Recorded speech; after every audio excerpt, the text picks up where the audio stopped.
وسلم صلاة وسلاما عليك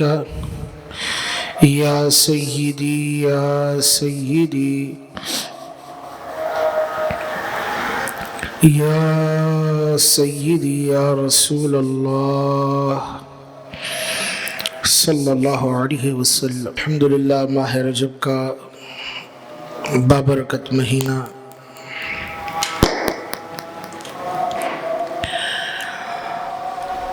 اپنے اندر مختلف نسبتوں کو سموئے ہوئے ہے۔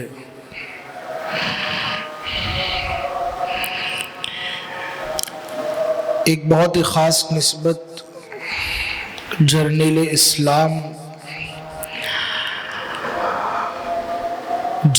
اسلام کاتب وحی خلیفۃ المسلمین صحابی رسول حضرت سیدنا امیر معاویہ بن ابی سفیان رضی اللہ عنہم کی ہے کہ جنہوں نے یہودیت اور عیسائیت کو چاروں شانے چت کر کے رکھ دیا اور اپنے عہد حکومت میں فتوحات کے ذریعے وسیع و عریض زمین کا حصہ سرحد اسلام اور سلطنت اسلامیہ میں شامل کروایا اور اپنی شبانہ روز محنتوں سے جہاں تک ان سے بن پڑا دنیا کے کونے کونے میں پرچم اسلام کو لہرایا۔ ان کی ذات بابرکت ان سرکردہ شخصیات میں شامل ہے کہ جنہوں نے اسلام کے آفاقی و ابدی پیغام کی اشاعت کے لیے گراں قدر خدمات انجام دی۔ اسلام کے خلاف یہود و نصارہ کے شورش اور اسلام مخالف تحریکیں اور ان تحریکوں کے بانیان جو اپنے اندر اسلام دشمنی رکھا کرتے تھے اور وہ چاہتے تھے کہ مسلمانوں کی یہ بڑھتی ہوئی تعداد صرف تھم نہ جائے بلکہ مٹ جائے، ان کی سرکوبی کے لیے اپنے اصحاب کے ساتھ مل کر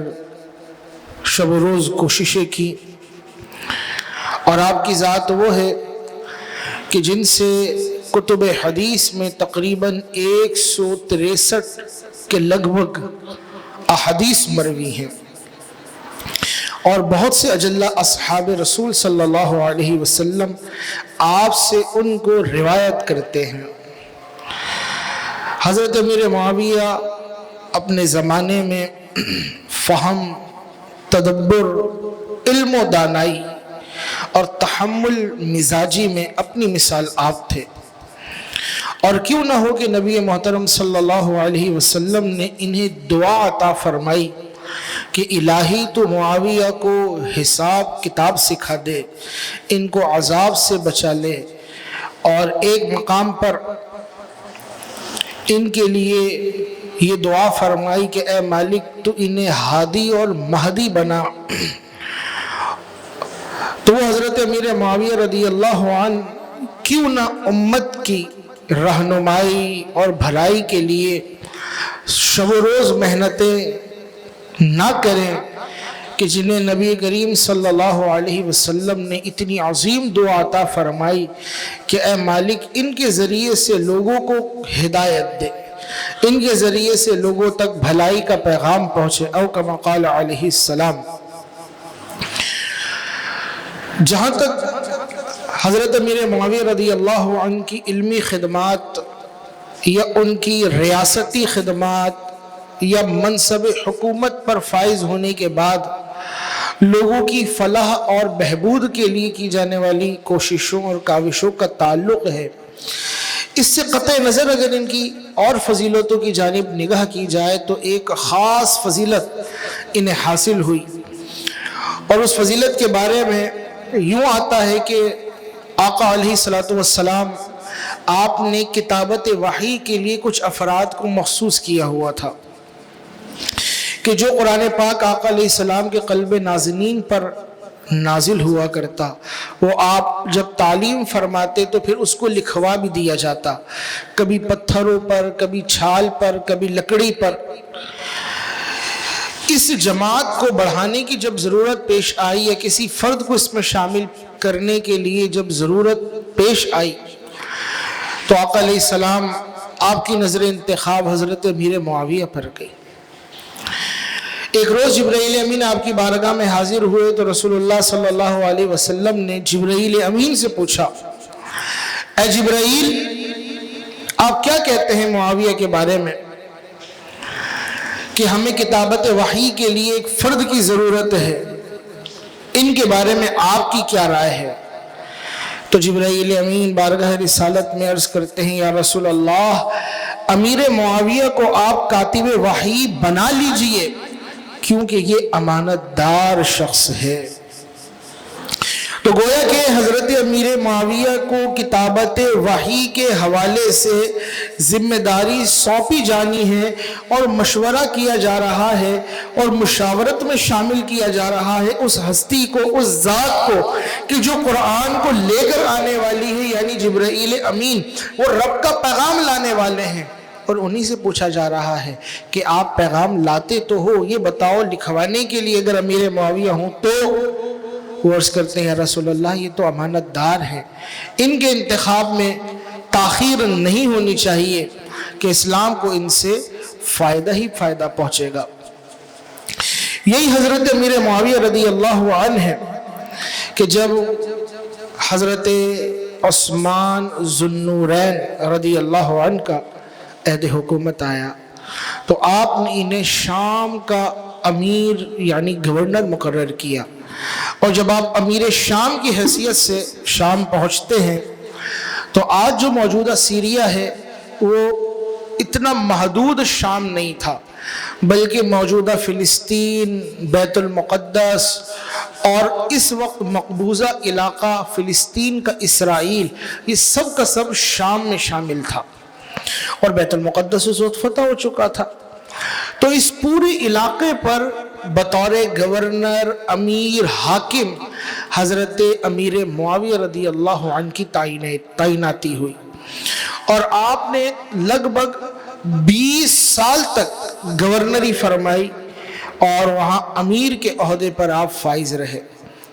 اگر ہم 20 دن بھی کہیں گزار لیتے ہیں لوگوں کے ساتھ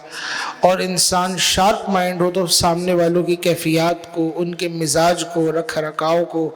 طور طریقوں کو، عادات و اطوار کو پہچان لیا کرتا ہے۔ آپ نے تو 20 سال لگا ہے، اور صرف 20 سال رہ کر وہاں پر حکومت نہ کی، بلکہ فتوحات کا سلسلہ مستقل جاری رکھا گیا، اور آگے سے آگے لشکر اسلام کو تیار کر کے اور قافلہ جات کو تیار کر کے بھیجا جاتا رہا، اور مستقل فتوحات کا سلسلہ یہ جاری رہا، گویا کہ وہ تھمنے کا نام نہیں لیتا تھا۔ ان کی اگر ایک اور نسبت کے بارے میں غور کیا جائے جو ان سب سے علاوہ ہے، وہ یہ کہ نبی محترم جان عالم صلی اللہ علیہ وسلم نے ان کی ہمشیرہ حضرت ام حبیبہ رضی اللہ عنہا کو مومنین کی ماں بنا دیا، یعنی ان کی ہمشیرہ ابو سفیان رضی اللہ عنہ کی بیٹی، حضرت امیر معاویہ کی بہن حضرت ام حبیبہ رضی اللہ عنہا سے عقد فرمایا، اور انہیں اپنے عقد میں لینے کے بعد گویا کہ کل مسلمانوں کی ماں بنا دیا۔ تو جہاں یہ ان کے لیے اعزاز ہے، ان کے بھائی کے لیے بھی اعزاز ہے کہ رسول اللہ نے اس گھرانے پر کتنی شفقت فرمائی اور ان کو کیسی برکت عطا فرمائی۔ چونکہ یہ زمانہ فتن ہے،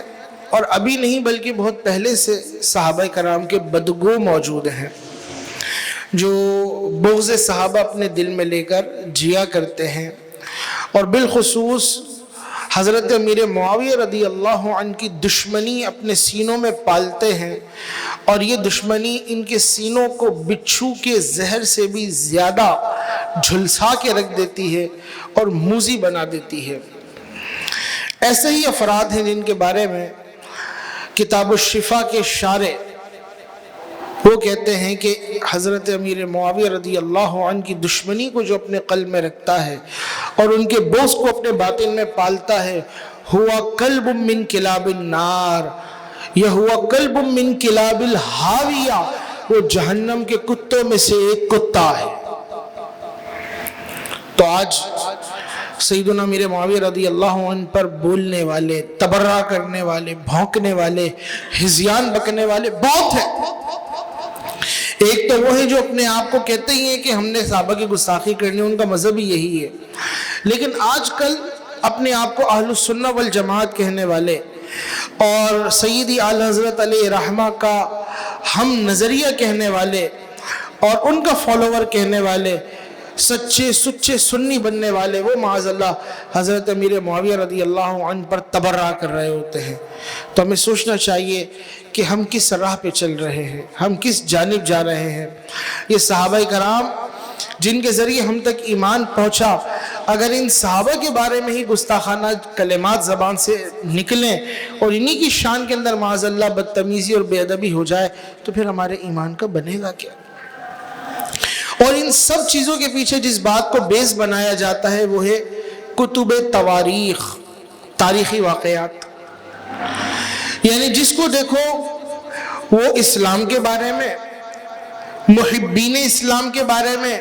سرفروشان اسلام کے بارے میں، مبلغین اسلام کے بارے میں بدگوئی کرے گا تو بھائی تجھے یہ پتہ کیسے چلا؟ تو وہ کہتا ہے کہ فلانی تاریخی کتاب میں لکھا ہوا ہے، فلانی تاریخی کتاب میں لکھا ہوا ہے۔ یاد رکھیے صحابہ کرام کے بارے میں یہ کہنے والا کہ یوں اور ایسا اور ویسا اور ویسا، تو اس کو کہا جائے گا یہ سب آپ کی تاریخی کتاب کے اندر ہے۔ اور قرآن ان کو کہہ رہا ہے رحماء بینہم، یہ سب کے سب آپس میں ایک دوسرے کے لیے محبت کرنے والے، نرم خو، شفیق، بھلا چاہنے والے، خیر کا معاملہ کرنے والے ہیں۔ قرآن کے مقابلے میں اگر حدیث آتی ہے، خبر واحد آتی ہے، تو خبر واحد اگر قرآن کے خلاف ہو تو ہم قرآن کی طرف جاتے ہیں، تطبیق کی صورت ہوتی ہے، ورنہ قرآن کی طرف جایا جاتا ہے۔ تو خبر واحد کا بھی اعتبار نہ کیا جائے ان معنوں کر کے اگر وہ کسی نص صریح کے خلاف جا رہی ہو، قرآن کی طرف آئیں گے۔ بہرحال قرآن ہے، حدیث ہے، پھر کہیں جا کر وہ آخری درجے کے اندر تواریخ کی کتب کا درجہ آتا ہے، اور وہ بھی جسٹ انفارمیشن کے لیے ہے۔ اور جو بھی کتابیں ہیں اگر ان کو تقابلاً آپس میں دیکھا جائے تو کسی میں کچھ، کسی میں کچھ، کسی میں کچھ لکھا ہوا ہے، اس لیے کہ تاریخ لکھنے والوں کے زمانے مختلف، ان کے اپنے نظریات مختلف، ان کی باطنی کیفیت مختلف، ان کی عقیدتیں مختلف، ان کی محبتیں مختلف، ان کے فرقہ جات مختلف، تو جس نے جو لکھا اپنے تناظر میں لکھا۔ مثال کے طور پر اگر آج سیاسی جماعتیں ہیں ہمارے سامنے اور ان میں سے کسی سیاسی جماعت سے کہتے ہیں ہم کہ آپ فلانی سیاسی جماعت کے بارے میں کیا نظریہ رکھتے ہیں، تو آج آپ دیکھیے جب تک یہ جو لوٹے ہیں ہمارے ہاں سیاستدان، اگر وہ ایک سیاسی پارٹی کے اندر ہوتے ہیں تو کہتے ہیں دوسری پارٹی کا جو بندہ ہے اسے روڈ پہ گھسیٹیں گے، اور جب اس پارٹی سے نکال دیا جائے یا نکل جائے اور اس پارٹی کا ٹکٹ پر آ جائے تو اب کہتے ہیں کہ اس پارٹی والوں کو کھینچیں گے روڈوں پر۔ ان کی نظریات بدلنے، پارٹیاں بدلنے سے، تو بلا تمثیل تواریخ کی کتب کے اندر اس میں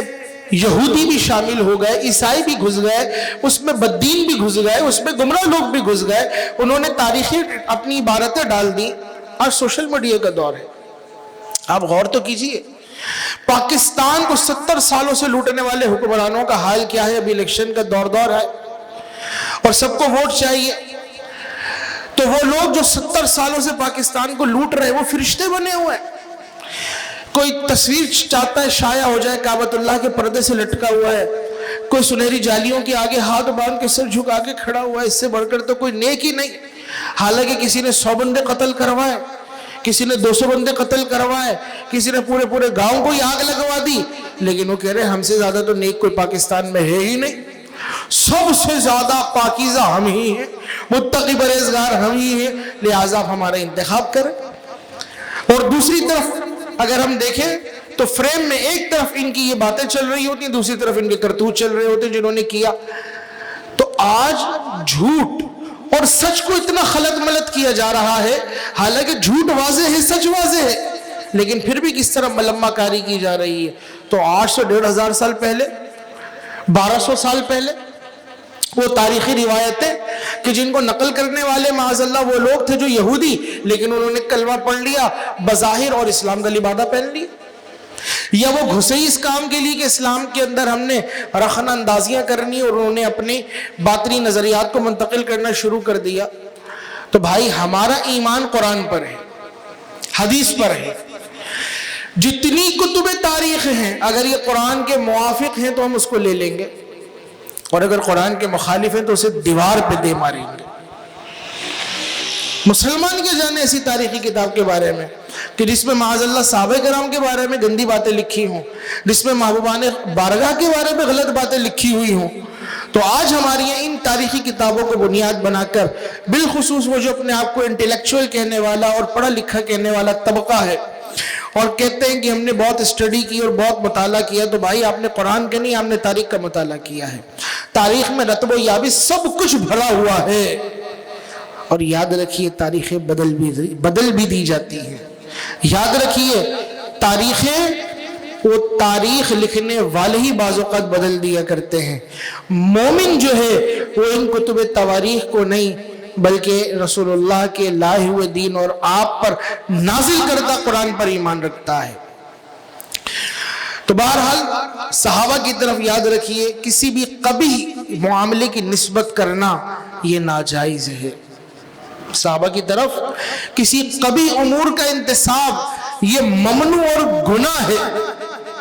اور یہ آقا علیہ السلام کو گویا کہ تکلیف دینا ہے. صحابہ کرام کا غیر بھلائی کے ساتھ ذکر کرنا ہے. صحابہ کرام تو وہ ہیں کہ جن کا ذکر بھلائی اور خیر کے ساتھ قرآن میں ان کے رب نے فرمایا.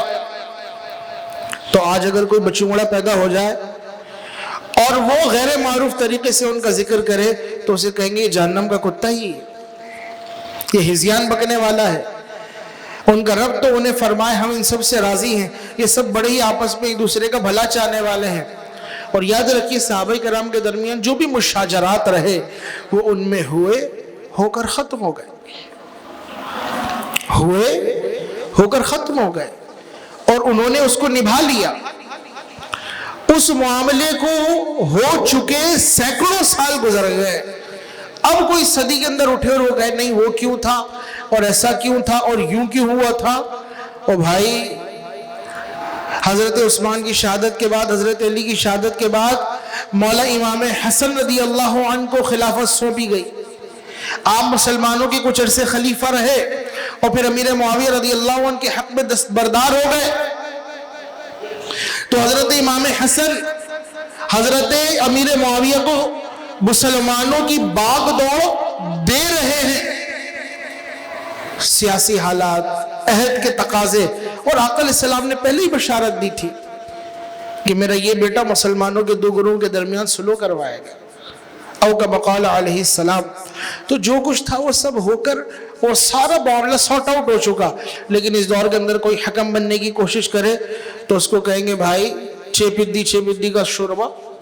تم ہو کون، تمہاری اوقات کیا ہے. اگر بلا تمثیل دو ملک کے وزیر اعظم آپس میں بیٹھ کر کسی معاملے میں اختلاف رائے رکھے اور پھر اس کو حل بھی کر لے، تو اگر کوئی تیسری سلطنت کا نامعلوم باشندہ اٹھے اور وہ کہے میں ان دونوں کے درمیان میں فیصلہ جاری کروں گا، تو اس کو کہیں گے لوڈیا جہاں سے آیا تھا. تو آج کل اس طرح کے جتنے بھی اٹھ رہے ہیں چھوکرے جو کہہ رہے ہیں ہم فیصلہ کریں گے، سوشل میڈیا کے ذریعے، کیمرے کی ایک آنکھ کے ذریعے ہم اس کو قید کر کے دنیا والوں کو بتائیں گے، تو اس کو کہیں گے بھائی تو بھی اپنے مقام پہ لوٹ آئے گا، تم سب کا ٹھکانہ جہنم ہے. ایسے ہزیان بکنے والے اور تھوکے ہوئے کو چاٹنے والے کتے وہ جہنم کی عمیق گڑھے کے اندر ہوں گے. گند کے اندر منہ مارنے والے کتے وہ جہنم کی عمیق گڑھے کے اندر ہوں گے. یہ صحابہ تو سب کے سب رحماء ہیں، یہ تو سب کے سب عادل ہیں، یہ تو سب کے سب ایک دوسرے کا بھلا چاہنے والے ہیں. حضرت امیر معاویہ رضی اللہ عنہ کے بارے میں آتا ہے کہ آپ ہر سال حضرت امام حسن کی بارگاہ میں سواریوں پر نذرانہ لاد کر آپ کی خدمت میں بھیجا کرتے تھے اور چٹھی بھی بھیجتے تھے. اے اہل بیت اطہار کے فرد امام حسن، میں میرے معاویہ آپ کی خدمت میں نذرانہ بھیج رہا ہوں، قبول فرمائیے، اگر یہ کم ہے مجھے اور حکم ارشاد فرمائیے۔ لیکن دیکھیے میدان محشر میں اپنی آل کے اس خادم کو بھول نہ جائیے گا۔ یہ کون ہے؟ حضرت امیر معاویہ، جو حکومت کے تخت پہ بیٹھے ہوئے ہیں، لیکن مولا حسن کی بارگاہ میں چٹھیاں لکھ لکھ کر بھیج رہے ہیں کہ آپ ہمارے اس نذرانے کو قبول فرمائیں اور ہمارے لیے دعا فرمائیں۔ اور پھر تاریخ کے اندر جو کچھ آیا وہ تاریخ کا میل ہی ہے۔ سیدی اعلی حضرت امام اہل سنت آپ اپنے رسالہ جلیلہ منیر العین صفحہ نمبر 112 پر فرماتے ہیں، الفاظ اس کے کچھ مشکل ہیں لیکن انشاءاللہ آپ سنیں گے تو آپ کے قلوب کے اندر صحابہ کرام کی محبت انشاءاللہ ٹھاٹے مارنے لگے گی۔ آپ فرماتے ہیں بنظر واقع سیرت میں بہت اکاذیب و اباطیل بھرے ہیں، یعنی حقیقتاً ایسا یہ بنظر واقع آپ دیکھیں تو جو سیر کی کتابیں ہیں، تاریخ کی باتیں ہیں، کتابیں ہیں، اس میں بہت اکاذیب یعنی جھوٹ اور اباطیل جو ہوا ہی نہیں تھا وہ ڈال دیا، یہ بھرا پڑا اس کے اندر۔ بہرحال فرق مراتب نہ کرنا، اگر جنون نہیں تو بد مذہبی ضرور ہے، اور بد مذہبی نہیں تو جنون ضرور ہے۔ یعنی کوئی اگر ایسا شخص ہو کہ جو صحابہ کرام کے بارے میں اچھی گفتگو نہ کر رہا ہو، صحابہ کے بارے میں نیگیٹو باتیں کر رہا ہو، تو فرماتے ہیں تاریخ پڑھ کر اگر کوئی یہ کر رہا ہے تو نمبر 1 یا تو وہ پاگل ہو گیا۔ کیا ہو گیا؟ اچھا، جو پاگل ہوتے ہیں اس کی باتوں پہ توجہ کی جاتی ہے، فرماتے ہیں یا تو یہ جنون ہے، پاگل ہو گیا ہے وہ، اور اگر جنون نہیں ہے تو بد مذہبی ضرور ہے کہ وہ بد مذہب ہو گیا، دو میں سے کوئی ایک صورت ہے۔ فرماتے ہیں سیرت کی جو کتابیں ہیں، سیر یعنی تواریخ کی جو کتابیں ہیں، جن بالائی باتوں کے لیے ہیں بس اس حد سے تجاوز نہیں کر سکتی۔ تاریخ کی کتابیں آپ کو بتاتی ہیں یہ ہوا، وہ ہوا، یوں ہوا، ایسے ہوا، چیزیں اس طرح آگے بڑھی، یہ آپ کو بتاتی ہیں۔ مثال کے طور پر پاکستان کی 70 سالہ تاریخ دیکھ لیں، فلانے سال میں فلاں وزیر اعظم بنا، پھر اسٹیبلشمنٹ آ گئی، پھر یہ ہوا، پھر یہ ہوا، حتیٰ کہ ایٹم بم کا دھماکہ کر دیا گیا چاغی کے پہاڑوں کے اندر، پھر یہ ہوا کہ فلانے کی حکومت آئی، یہ تو چیزیں چلتی رہیں گی، لیکن اصل حکومتوں کی تبدیلی، آپس کے تعلقات، ریلیشن، انڈر گراؤنڈ جو اسٹوریز ہیں پرفیکٹ طور پر آپ کو تاریخ بتا دے تو ایسا کنفرم نہیں ہے۔ فرماتے سیر کی جن بالائی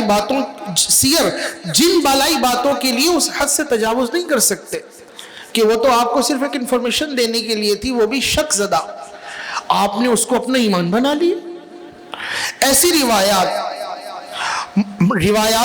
روایات مذکورہ کسی پاکی ناپاکی کے مسئلے میں بھی سننے کے لائق نہیں ہے۔ یعنی تاریخ کی کتابوں سے آپ کوئی پاکی کا یا ناپاکی کا مسئلہ بھی استدلال نہیں کر سکتے، کوئی ایک شرعی حکم نہیں نکال سکتے آپ، نہ کہ معاذ اللہ ان واہیات و بے سروپا حکایات سے صحابہ کرام اور سید الانام صلی اللہ علیہ وسلم پر طعن کرنا، اعتراض کرنا، ان کی شان رفیع میں رکھنے ڈالنا کہ اس کا ارتکاب نہ کرے گا مگر گمراہ بددین۔ اور فرماتے ہیں آج کل کے بد مذہب، مریض قلب، منافق اور خرافات بکنے والے اور تواریخ اور اس کی مثل سے حضرات عالیہ خلفائے راشدین و ام المومنین عائشہ صدیقہ و طلحہ و زبیر و معاویہ و عمر بن عاص و مغیرہ ابن شعبہ وغیرہم اہل بیت، ان کی طرف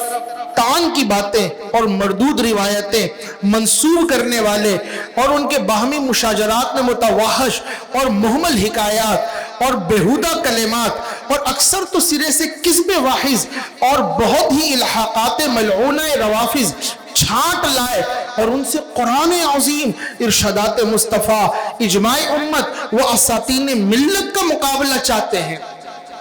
فرماتے ہیں بے علم لوگ انہیں سن کر پریشان ہوتے،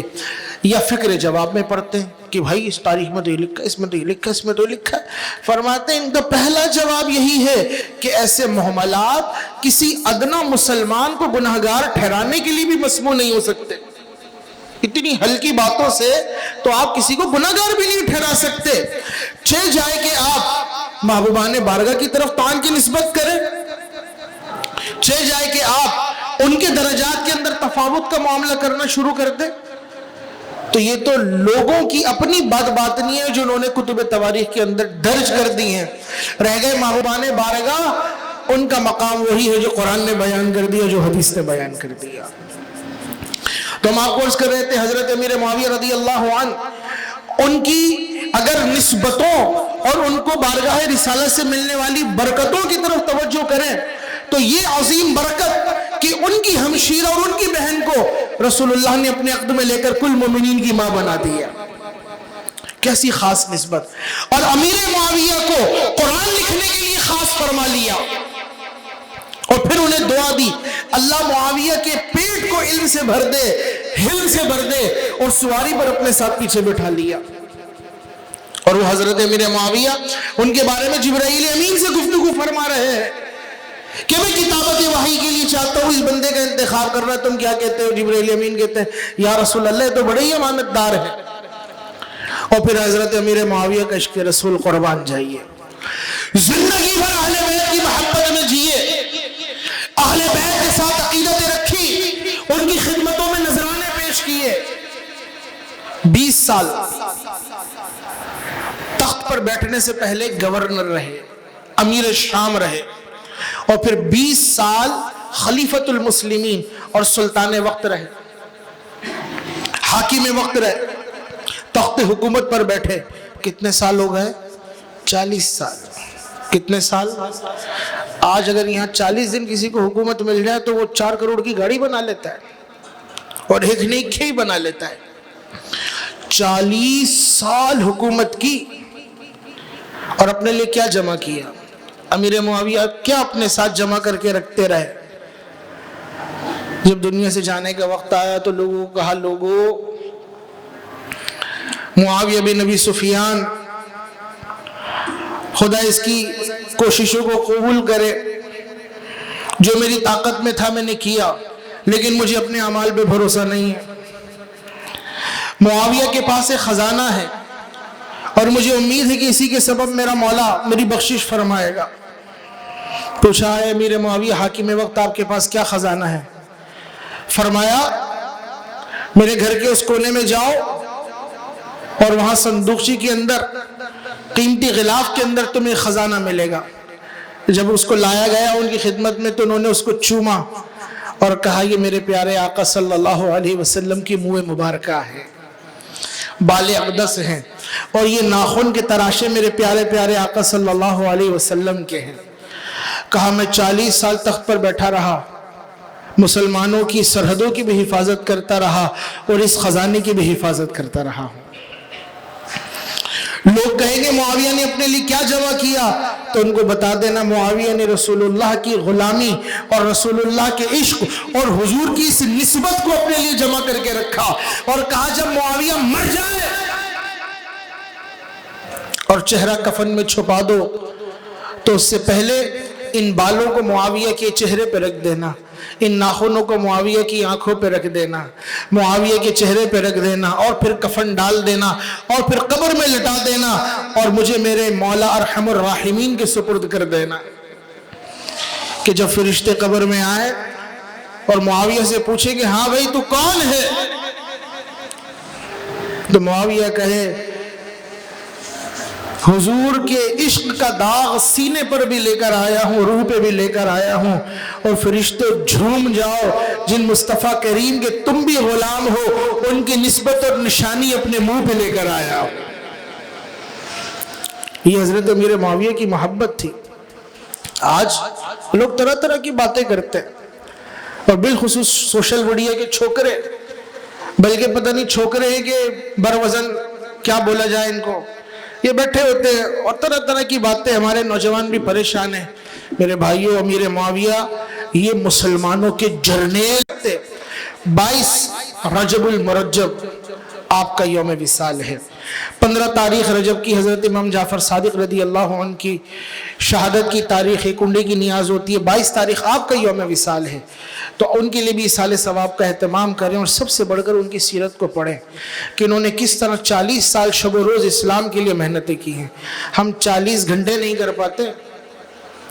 اور لے کر کیا گئے؟ حضور کی نسبت۔ اور دیکھیے آج اس کی برکت کیا ہے، ان کا ذکر مسجدوں میں ہو رہا ہے،